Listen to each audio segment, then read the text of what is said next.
વરાછામાં વિચિત્ર ઘટના બની। વરાછા પોલીસ સ્ટેશનમાં જાનૈયા પહોંચ્યા। લગ્ન પ્રસંગમાં જમવાનું ખૂટતા જાનૈયા લગ્ન મંડપમાંથી જાન લઈ પરત ફર્યા। વરરાજા પક્ષ લગ્ન કર્યા વગર પરત ફરતા કન્યા પક્ષે પોલીસનો સંપર્ક કર્યો। પોલીસે સમજાવટ બાદ જાનૈયા લગ્ન માટે રાજી થયા। પોલીસ મથકેથી ફરી વાજતે ગાજતે જાન કાઢી લગ્ન કર્યા। તો આપને દ્રશ્યો પણ બતાવી રહ્યા છે કે જ્યાં પછી પોલીસ સ્ટેશનથી જ આ જાન કાઢવામાં આવી હતી। વરાછા પોલીસ સ્ટેશનમાં જાનૈયાઓ પહોંચી ગયા હતા અને સમગ્ર વિગત એવી છે કે જ્યાં લગ્ન પ્રસંગમાં જમવાનું ખૂટતા જાનૈયા લગ્ન મંડપમાંથી જાન લઈને પરત ફર્યા। વરરાજા પક્ષ લગ્ન કર્યા વગર કન્યા લીધા વગર જ પરત ફર્યા અને તે બાદ કન્યા પક્ષે પોલીસનો સંપર્ક કર્યો। પોલીસ દ્વારા સમજાવટ કરવામાં આવી અને તે બાદ જાનૈયા લગ્ન માટે રાજી થયા। તે બાદ પોલીસ મથકથી ફરી વાજતે ગાજતે જાન કાઢી લગ્ન કર્યા। અમારા સંવાદદાતા બળદેવ વધુ વિગતે વાત કરવા જોડાયા છે। બળદેવ, ખૂબ વિચિત્ર આ ઘટના બની છે, શું છે વિગત?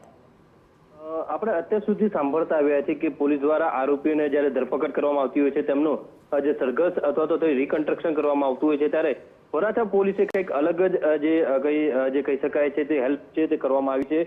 ત્યારે સુરતના વરાછા વિસ્તારની અંદર ગત રાત્રિના સમયે જે બે પક્ષ જાન આવેલી હતી વરાછા વિસ્તારની અંદર અને જ્યારે જમવાનું જે લગ્નની અંદર ખૂટી જવાના કારણે જે વર પક્ષના જે લોકો હતા તેમની સાથે માથાકૂટ થઈ હતી અને જ્યારે આખો મામલો વરાછા પોલીસ ખાતે પહોંચ્યો હતો અને આ બાબતે વરાછા પોલીસે સંયમતા જાળવી અને આ બંને જે પક્ષોને પોલીસ સ્ટેશન બોલાવ્યા હતા અને ત્યારબાદ આખો મામલો થાળે પાડ્યો હતો અને ત્યારબાદ વરવધુને લગ્ન કરાવી અને જે સંસાર જે ફરીથી મંડાય તે માટેનો પ્રયત્ન કરવામાં આવ્યો હતો।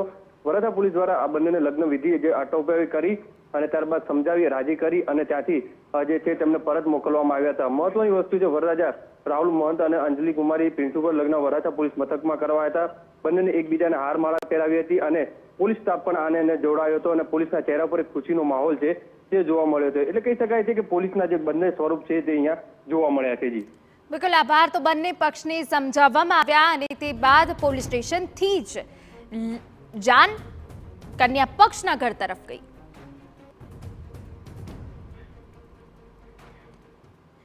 સમાચાર ગાંધીનગરમાંથી